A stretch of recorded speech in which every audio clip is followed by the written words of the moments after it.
ಕರ್ನಾಟಕ ರಾಜ್ಯ ದಲಿತ ಸಂಘಟನೆಗಳ ಒಕ್ಕೂಟದ ವತಿಯಿಂದ ನಗರದ ಪ್ರೆಸ್ ಕ್ಲಬ್ನಲ್ಲಿ ಸುದ್ದಿಗೋಷ್ಠಿ ನಡೆಯಿತು. ಕರ್ನಾಟಕ ಇಂದ ರಕ್ಷಣಾ ಸಮಿತಿಯ ಸಂಸ್ಥಾಪಕ ಅಧ್ಯಕ್ಷರಾದ ಆರ್. ಕಿರಣ್ ಕುಮಾರ್, ಜೈ ಭೀಮ್ ಸೇನೆ ಅಧ್ಯಕ್ಷರಾದ ವಿ. ವಿಜಯ್, ಭೀಮ್ರಾವ್ ಅಂಬೇಡ್ಕರ್ ಸೇನೆ ಟ್ರಸ್ಟ್ನ ಅಧ್ಯಕ್ಷರಾದ ಜಗದೀಶ್, ಕರ್ನಾಟಕ ಬಾಬಾ ಸಾಹೇಬ್ ಡಾ. ಬಿ. ಆರ್. ಅಂಬೇಡ್ಕರ್ ಕ್ಷೇಮಾಭಿವೃದ್ಧಿ ಸಂಘದ ಅಧ್ಯಕ್ಷರಾದ ಎಂ. ವಿಜಯಕುಮಾರ್ ಅವರು ಸುದ್ದಿಗೋಷ್ಠಿ ನಡೆಸಿ, ಪೊಲೀಸ್ ಅಧಿಕಾರಿಯಾಗಿ ರಾಮಚಂದ್ರ ರಾವ್ ಅಮಾನತು ಮಾಡಿರುವ ಕ್ರಮ, ಸರ್ಕಾರ ತೆಗೆದುಕೊಂಡಿರುವ ನಿರ್ಧಾರ ಸತ್ಯಾಸತ್ಯತೆಯನ್ನು ತಿಳಿದು ಕಾನೂನು ಕ್ರಮ ಜರುಗಿಸಲಿ, ಎಫ್ಎಸ್ಎಲ್ ತನಿಖೆಗೆ ಒಳಪಡಿಸಲಿ, ತನಿಖೆ ನಡೆಸದೆ ಅಮಾನತುಗೊಳಿಸಿರುವ ಕ್ರಮ ಸರಿಯಿಲ್ಲ, ಇದು ಒಂದು ಷಡ್ಯಂತರ, ಸೂಕ್ತ ತನಿಖೆಗೆ ಒಳಪಡಿಸಿ ಕ್ರಮ ಕೈಗೊಳ್ಳಬೇಕೆಂದು ಸರ್ಕಾರವನ್ನು ಆಗ್ರಹಿಸಿದರು. ಇವತ್ತು ಕೆ. ರಾಮಚಂದ್ರ ರಾವ್ ಮಾನ್ಯ DGP DCR ವಿಭಾಗದಲ್ಲಿದ್ದರು. ಅವ್ರ ಮೇಲೆ 21ನೇ ತಾರೀಕು 1ನೇ ತಿಂಗಳು 2026ರಂದು ಮಧ್ಯಾಹ್ನ 1 ಗಂಟೆಗೆ ಒಂದು ಸಾಮಾಜಿಕ ಜಾಲತಾಣದಲ್ಲಿ ವಿಡಿಯೋ ವೈರಲ್ ಆಗಿದೆ.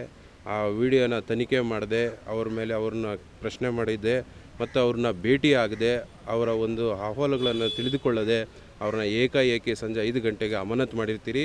ಆ ಅಮಾನತಿನಿಂದ ಆ ವಿಡಿಯೋ ನಕಲಾಗಿರ್ತದೆ ಅಂತೇಳಿ ನಾವು ಈ ಸಂದರ್ಭದಲ್ಲಿ ಸರ್ಕಾರಕ್ಕೆ ಒತ್ತಾಯಿಸ್ತಾ ಇದ್ದೀವಿ. ಮತ್ತು ಆ ವಿಡಿಯೋ ಬಗ್ಗೆ ತೀವ್ರ FSL ರಿಪೋರ್ಟ್ ಆಗಿರ್ಬೋದು ಮತ್ತು ಯಾವುದೇ ರೀತಿ ತನಿಖೆ ಮಾಡಿ ಅವ್ರ ಮೇಲೆ ಉಗ್ರವಾದ ಕಾನೂನು ಕ್ರಮ ತಗೊಬೇಕು. ಅದು ಸತ್ಯನ ಸುಳ್ಳ ಅಂತ ಪರಿಶೀಲನೆ ಆಗೋವರೆಗೂ ಅವ್ರನ್ನ ಅಮಾನತು ಮಾಡಿರ್ತೀರಿ ಮತ್ತು ಅವ್ರನ್ನ ಹುದ್ದೆಗೆ ತೆಗೆದುಕೊಳ್ಬೇಕಂತೇಳಿ ಈ ಸಂದರ್ಭದಲ್ಲಿ ನಾವು ಮಾಧ್ಯಮದ ಮುಖಾಂತರ ಮಾನ್ಯ ಸರ್ಕಾರಕ್ಕೆ ನಾವು ಮನವಿ ಮಾಡ್ಕೊಳ್ತಾ ಇದ್ದೀವಿ.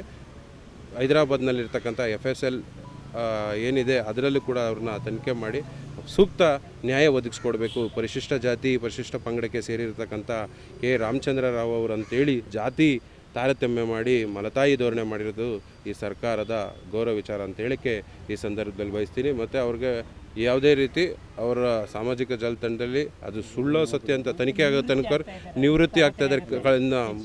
ಉಳಿದ 3 ತಿಂಗಳಲ್ಲಿ ಅವರು ನಿವೃತ್ತಿ ಹೊಂದ್ತಾ ಇದ್ದಾರೆ. ಆ ಒಂದು ಸಮಯನ ನಿಗದಿಪಡಿಸ್ಕೊಂಡು ನಕಲು ವಿಡಿಯೋಗಳು ಮಾಡಿ ಅವ್ರ ಮೇಲೆ ಧೋರಣೆಯನ್ನು ಮಾಡ್ತಾಯಿದ್ದಾರೆ. ಕೆಲವು ಕಿಡಿಗೇಡಿಗಳು ತೇಜೋವಾಯಿ ಮಾಡ್ತಾಯಿದ್ದಾರೆ ಮತ್ತು ಅವ್ರ ಕುಟುಂಬದ ಬಗ್ಗೆ ತೇಜೋವಾಯಿಗಳು ಮಾಡ್ತಾಯಿದ್ದಾರೆ. ಜಾಲತಾಣಗಳಲ್ಲಿ, ಇನ್ಸ್ಟಾಗ್ರಾಮ್ಗಳಲ್ಲಿ ಮತ್ತು ಫೇಸ್ಬುಕ್ಗಳಲ್ಲಿ ಅದನ್ನೆಲ್ಲ ಕೂಡಲೇ ನಿಲ್ಲಿಸಿ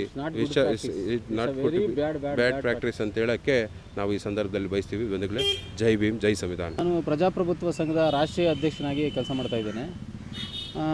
ನಾನು ಸಮಾಜಕ್ಕೆ ಹೇಳೋದೇನಪ್ಪ ಅಂದರೆ, ಆತ್ಮೀಯ ಪ್ರಜ್ಞಾವಂತ ಬಂಧುಗಳೇ, ನಾವು ಇಂದಿನ ಇತಿಹಾಸವನ್ನು ಮರೆತರೆ ಮುಂದಿನ ಇತಿಹಾಸವನ್ನು ಸೃಷ್ಟಿಸಲು ಸಾಧ್ಯ ಇಲ್ಲ ಅಂತ ಬಾಬಾ ಸಾಹೇಬ್ ಅಂಬೇಡ್ಕರ್ ಅವರು ಈಗಾಗಲೇ ಹೇಳಿದ್ದಾರೆ. ಆ ರೀತಿಯನ್ನು ನೋಡಿದಾಗ ನಮಗೆಲ್ಲರಿಗೂ ಗೊತ್ತಿರೋವಂಥದ್ದು, ಈ ದೇಶದ ಇತಿಹಾಸದಲ್ಲಿ ಭಾಳಷ್ಟು ಜನ ಮಹಾರಾಜರುಗಳು, ಭಾಳಷ್ಟು ಜನ ಮಂತ್ರಿಗಳು, ಭಾಳಷ್ಟು ಜನ ರಾಜಕಾರಣಿಗಳು ತಮ್ಮ ತೆವಲಿಗೋಸ್ಕರ ಮತ್ತು ತಾವು ಬೆಳೆಯೋದಕ್ಕೋಸ್ಕರ ಬೇರೆಯವರನ್ನು, ಅಂದರೆ ಕಟ್ಟಕಡೆಯ ಜನರನ್ನು, ಕಟ್ಟಕಡೆಯ ಸಮುದಾಯವನ್ನು ಹಲವಾರು ರೀತಿ ದೂಷಿಸಿಕೊಂಡು ಎಲ್ಲ ತಪ್ಪುಗಳನ್ನು ಅವ್ರ ಮೇಲೆ ಹಾಕಿ ಒಂದು ದೋಷಪೂರಿತ ಸಮಾಜವನ್ನು ಸೃಷ್ಟಿ ಮಾಡೋದರಲ್ಲಿ ಭಾಳ ದೊಡ್ಡ ಸಾಧನೆಯನ್ನು ಮಾಡಿದ್ದಾರೆ. ಹಾಗಾಗಿ ನಾವು ಹೇಳೋದಂತೂ ಒಂದು ವಿಷಯ ಏನಪ್ಪ ಅಂದರೆ, ನಾವು ಈ ದೋಷಪೂರಿತ ಮನಸ್ಸಿನಿಂದ ಅಥವಾ ಈ ಒಂದು ಕಳಂಕಿತ ಮನಸ್ಸಿನಿಂದ ಈ ಸಮಾಜವನ್ನು ಪರಿವರ್ತನೆ ಮಾಡಲಿಕ್ಕೆ ಸಾಧ್ಯ ಆಗಲ್ಲ. ಈ ಸಮಾಜವನ್ನು ಪರಿವರ್ತನೆ ಮಾಡಬೇಕು ಅನ್ನೋಂಥದ್ದು ಅಂಶ ಇದ್ದರೆ ನೋಡಿ, ಇಂಥ ಅಧಿಕಾರಿಗಳೇನಾದರೂ ಮಾಡಿದಾಗ ಅದು ಒಂದು ನಿಷ್ಪಕ್ಷಪಾತವಾಗಿ ತನಿಖೆ ನಡೆಸಬೇಕು. ಆ ತನಿಖೆ ನಡೆಸಿ ತನಿಖೆಯಲ್ಲಿ ನಿಜ ಅವರು ಅಪರಾಧ ಮಾಡಿದ್ದಾರೆ ಅನ್ನೋದಾದರೆ ಅವರು ತಕ್ಕ ಶಿಕ್ಷೆ, ಅವ್ರಿಗೆ ಕಾನೂನಲ್ಲಿ ಏನು ಶಿಕ್ಷೆ ಇದೆ ಆ ಶಿಕ್ಷೆಯನ್ನು ಕೊಡ್ಬೋದು, ತಪ್ಪಿಲ್ಲ. ಆದರೆ ಏಕಾಏಕಿಯಾಗಿ ಒಬ್ಬ ದಲಿತ ವರ್ಗಕ್ಕೆ ಸೇರಿದಂತಹ ಏನು ಒಬ್ಬ ಕಮಿಷನರ್ ಅವರನ್ನು ಒಂದು ಅಪವಾದ ಅಥವಾ ಒಂದು ಆರೋಪ ಬಂದ ತಕ್ಷಣವೇ ಈ ರೀತಿ ಮಾಡೋದ್ರಲ್ಲಿ ಅರ್ಥ ಇಲ್ಲ. ತಮಗೆಲ್ಲರಿಗೂ ಗೊತ್ತೇ ಇದೆ, ನಮ್ಮ ಹಿರಿಯರು ನಮ್ಗೆ ಹೇಳ್ಕೊಟ್ಟಿರುವಂಥ ಪಾಠ ಏನಪ್ಪ ಅಂತಂದರೆ, ಪ್ರತ್ಯಕ್ಷವಾಗಿ ಕಂಡರೂ ಪ್ರಾಮಾಣಿಸಿ ನೋಡು ಅಂತ ಗಾದೆನೇ ಇದೆ. ಆದರೆ ಈಗ ಇಲ್ಲಿ ಆಗ್ತಾ ಇರೋದು ಏನು, ಸಮಾಜದಲ್ಲಿ ಅವ್ರು ಕೆಟ್ಟವರು, ಇವ್ರು ಕೆಟ್ಟವರು, ಇನ್ನೊಬ್ರು ಕೆಟ್ಟವರು. ಕಳ್ಳನನ್ನು 100 ಸರಿ ಕಳ್ಳ ಅಂದರೆ ಅವನು ಕಳ್ಳ ಅಲ್ದಿದ್ರು ಕಳ್ಳ ಆಗ್ಬಿಡ್ತಾನೆ. ಅಂಥ ಒಂದು ಸೂಕ್ಷ್ಮ ಸಮಾಜದಲ್ಲಿ ನಾವು ಬದುಕ್ತಾ ಇದ್ದೀವಿ. ಅಂಥ ಸಮಾಜದಲ್ಲಿ ಉದ್ದೇಶಪೂರ್ವಕವಾಗಿ ಈ ದಲಿತ ಸಮುದಾಯಗಳನ್ನು ಅಧಿಕಾರಿಗಳಾಗಿದ್ದರೂ ಬಿಡಲ್ಲ, ರಾಜಕಾರಣಿಗಳಾಗಿದ್ದರೂ ಬಿಡಲ್ಲ, ಸಂಘಟನಾಕಾರರಾಗಿದ್ದರೂ ಬಿಡಲ್ಲ, ಯಾವ ಮುಖ್ಯವಾಹಿನಿಯಲ್ಲಿ ಮುಂದಕ್ಕೆ ಹೋದರೂ ಬಿಡಲ್ಲ ಅನ್ನೋದಾದರೆ ಇದು ಎಂತಹ ಮನಸ್ಥಿತಿ ಸ್ವಾಮಿ ಇದು? ಯಾಕೆ ಸ್ವಾಮಿ ಈ ರೀತಿ ಮಾಡ್ತೀರಾ? ದಯಮಾಡಿ ಈ ಸಮಾಜದ ಪ್ರಜ್ಞಾವಂತ ಪ್ರಜೆಗಳು, ನೀವು ನಾವೆಲ್ಲರೂ ಒಟ್ಟಾಗಿ ಈ ಸಮಾಜವನ್ನು ಪರಿವರ್ತನೆ ಮಾಡಿ ಬಾಬಾ ಸಾಹೇಬ್ ಅಂಬೇಡ್ಕರ್ ಅವರ ಹಾದಿಯಲ್ಲಿ, ಬುದ್ಧರ ಹಾದಿಯಲ್ಲಿ ಸಮಾಜವನ್ನು ಕರ್ಕೊಂಡು ಹೋಗೋಣ. ಎಲ್ರಿಗೂ ಸಹ ಪ್ರೀತಿ ವಿಶ್ವಾಸದಿಂದ ಬದುಕುವಂತಹ ಒಂದು ಹಕ್ಕು ಈ ಭೂಮಿ ಮೇಲಿದೆ. ಆ ಪ್ರಕೃತಿ ಮಾತೆ ಎಲ್ಲನೂ ಸಹ ಅವ್ರಿಗೆ ಕೊಟ್ಟಿದೆ. ಅಂತಹ ಬದುಕನ್ನು ನಾವು ನಾಶ ಮಾಡೋದು ಬೇಡ. ನೀವು ಏನಾದರೂ ಆ ರೀತಿ ಇದ್ದರೆ ಕಾನೂನಾತ್ಮಕವಾಗಿ ಏನು ತನಿಖೆ ಇದೆ ಮಾಡಿ. ನೀವು ಯಾಕೆ ಅದನ್ನು ಪಬ್ಲಿಸಿಟಿ ಮಾಡೋದಕ್ಕೋಸ್ಕರ, ನಿಮ್ಮ ಪ್ರಚಾರಕ್ಕೋಸ್ಕರ, ನಿಮ್ಮ ತೆವಲಿಗೋಸ್ಕರ ಯಾಕೆ ಅದನ್ನು ಬಳಸ್ಕೊತೀರಾ? ಅದರ ಅಗತ್ಯ ಏನಿದೆ? ಒಂದು ಕೆಟ್ಟ ವಿಷಯ ಬಂದಾಗ ಆ ವಿಷಯನ ಯಾವ ರೀತಿ ಶಿಸ್ತುಬದ್ಧವಾಗಿ ತನಿಖೆ ಮಾಡಿ ಅದಕ್ಕೊಂದು ಶಿಕ್ಷೆ ಕೊಡಬೇಕು, ಅದಷ್ಟಾಗಲಿ ಸಾಕು. ಈ ದೇಶದಲ್ಲಿ ಕಂಬಾಲ್ಪಲ್ಲಿ ಘಟನೆಗಳಂತಹ ದೊಡ್ಡ ದೊಡ್ಡ ದಲಿತರ ನರಮೇಧಗಳು ನಡೆದಾಗಲೇ ಅಲ್ಲಿದ್ದಂಥ ಎಲ್ಲ ಆರೋಪಿಗಳು ಖುಲಾಸೆ ಆದರು. ಇದು ತಮ್ಮೆಲ್ಲರಿಗೂ ಗೊತ್ತಿರುವಂಥದ್ದು ಪ್ರಜ್ಞಾವಂತ ಸಮಾಜಕ್ಕೆ ಅಲ್ವಾ? ಅಂತಹ ಮಹಾ ಅಪರಾಧ ಏನು ಆಗಿದ್ದೆ ಆಗಿಲ್ವಾ ತನಿಖೆ ಮಾಡಿ.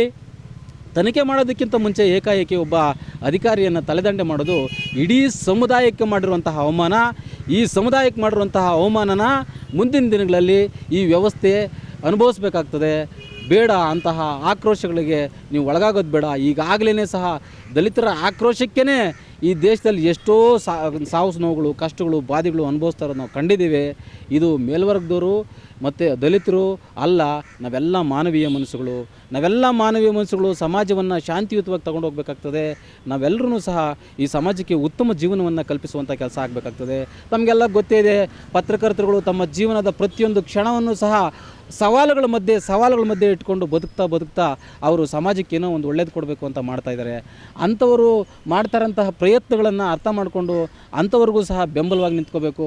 ಅದಲ್ಲದೆ ಏನು ಕೆಡುಕು ಮಾಡುವಂತಹ ಅಧಿಕಾರಿಗಳು, ಅಪರಾಧ ಮಾಡುವಂಥ ಅಧಿಕಾರಿಗಳು, ಆ ಅಪರಾಧಕ್ಕೆ ಮಾತ್ರ ಶಿಕ್ಷೆ ಸಿಗಂಗೆ ಆಗಬೇಕು. ಆ ಅಪರಾಧ ಮಾಡಿದರನ್ನು ಪ್ರಚಾರ ಗಿಡಿಸಿ ಭಾವನಾತ್ಮಕವಾಗಿ ಅವರನ್ನು ಕುಗ್ಗಿಸುವಂಥ ಕೆಲಸ ಮಾಡಬಾರ್ದು ಅಂತ ಈ ಸಮಾಜಕ್ಕೆ ಮತ್ತೆ ನಾನು ಕಳಕಳಿ ಮಾಡ್ತಾ ನನ್ನ ಮಾತನ್ನು ಮುಗಿಸ್ತೇನೆ. ಜೈ ಭೀಮ್, ನಮೋ ಬುದ್ಧಾಯ.